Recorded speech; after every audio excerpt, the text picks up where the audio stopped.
When does a person truly lose? Is it when they fall, when no one helps them, or when they endure everything and return with nothing? The Old Man and the Sea answers this question with quiet intensity. Santiago is an old Cuban fisherman. For 84 days, he has caught no fish. The villagers see him as unlucky, and even the boy who once accompanied him has left. On the 85th day, Santiago sails farther out alone. There is no pride in this decision. The sea is not an enemy, it is his life. Santiago hooks an enormous marlin. What follows is not a test of strength, but a test of endurance.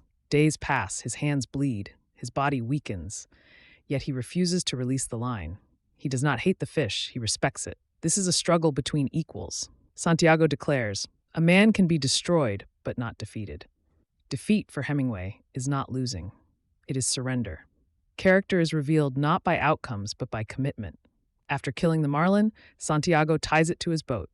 On the journey home, sharks attack. He fights them off with harpoon, oar, and bare hands. By the time he reaches shore, only the skeleton remains. By every visible measure, he has failed. Yet this is not a story of failure. Santiago pushed himself to the limit. He did not abandon his values. He did not lie to himself. He lost the prize, but kept his dignity. Hemingway suggests that life offers no guarantees, only the chance to face it with integrity. The Old Man and the Sea challenges result-driven cultures. It asks whether dignity, effort, and inner truth still matter when success is uncertain. Now let's explore how Santiago's struggle illuminates modern experiences of career setbacks, unfair outcomes, and the enduring importance of self-respect, independent of visible success. You know, when you first read Hemingway's The Old Man and the Sea, it seems pretty straightforward, right? An old fisherman, a giant fish, this epic struggle. But today, we're going to dive a lot deeper, because the short novel is actually one of literature's most profound allegories for the human condition. This quote, it just gets right to the heart of the novel's central paradox. It's a story all about finding this immense victory in what looks for all the world like total defeat. And that theme, that's what truly defines this masterpiece. All right, so let's start with the story itself. The whole thing revolves around this old Cuban fisherman named Santiago, a man who's really being tested, not just by the sea, but by his own fading luck. So, when we meet Santiago, he is in a major slump. I mean, we're talking 84 straight days. 84 without catching a single fish. And in his little fishing village, this isn't just bad luck, it's a full-blown crisis. His reputation, his livelihood, it's all hanging by a thread. But then, on day 85, it happens. He hooks a giant marlin, a fish so big it's actually larger than his little boat. And what follows is this absolutely grueling 3-day-and-night struggle. It's not just a physical fight, it's an incredible battle of pure will and endurance. And you know what? He wins. Santiago wins this epic battle and lashes the giant marlin to the side of his boat. But his triumph is tragically short-lived. On that long journey home, the scent of blood draws in sharks. And in one final brutal fight, they strip his prize completely, right down to the bone. He arrives back at the harbor with nothing left but a massive skeleton. So this brings us to the big question, right? After all that monumental effort, was it all a failure? It really forces you to ask, what does it mean to gain something if you come back with literally empty hands? To even begin to answer that, we've got to zoom out from the story and look at the man who wrote it. Because Hemingway didn't just invent this world, he lived in it.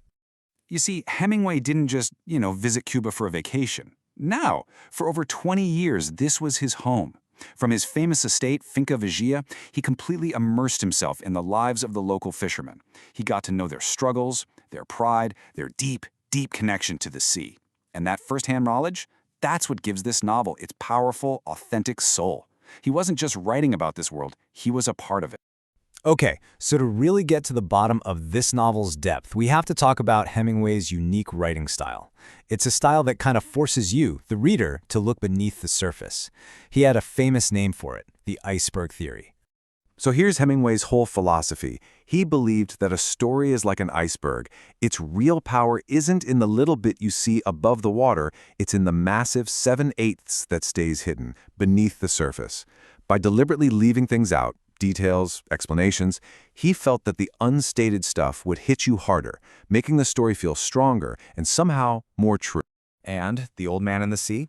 It is the absolute perfect example of this theory in action. On the surface, what do we see? A simple, kind of tragic fishing story. But the real weight, the real meaning of the novel, it's all submerged. It's exploring these huge themes of courage, dignity, and really, the universal human struggle against a vast, indifferent universe. So here's the crucial takeaway. Every single element in this story carries a much deeper symbolic weight. That giant marlin, it isn't just the fish. It's Santiago's ultimate dream, his biggest hope. The sharks, they're not just predators. They represent the harsh, destructive forces of reality that tear our dreams apart. And Santiago's fight? Well, that's our fight, isn't it? It's the struggle of our own inner beliefs against all the resistance we face from the outside world. And the power of this whole iceberg approach, you can really see it in the story's enduring legacy. Its themes are so universal that artists have been reinterpreting them for generations, always finding new depths hidden beneath that surface. I mean, its timeless message has been adapted across pretty much every art form you can imagine.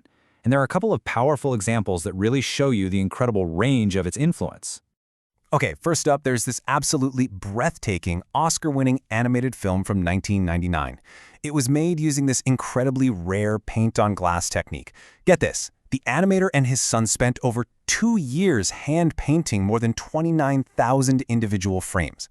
Every single frame is literally a moving oil painting. It just perfectly captures the fluid, dreamlike quality of the story.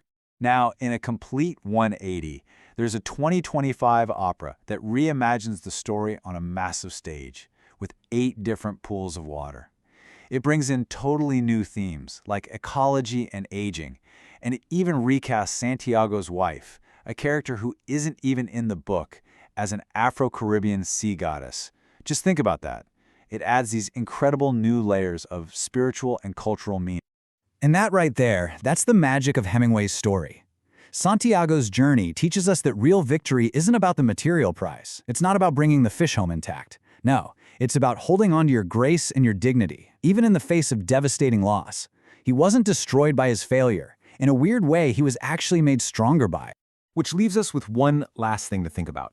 Santiago came home with nothing but a skeleton, and yet his story is one of triumph.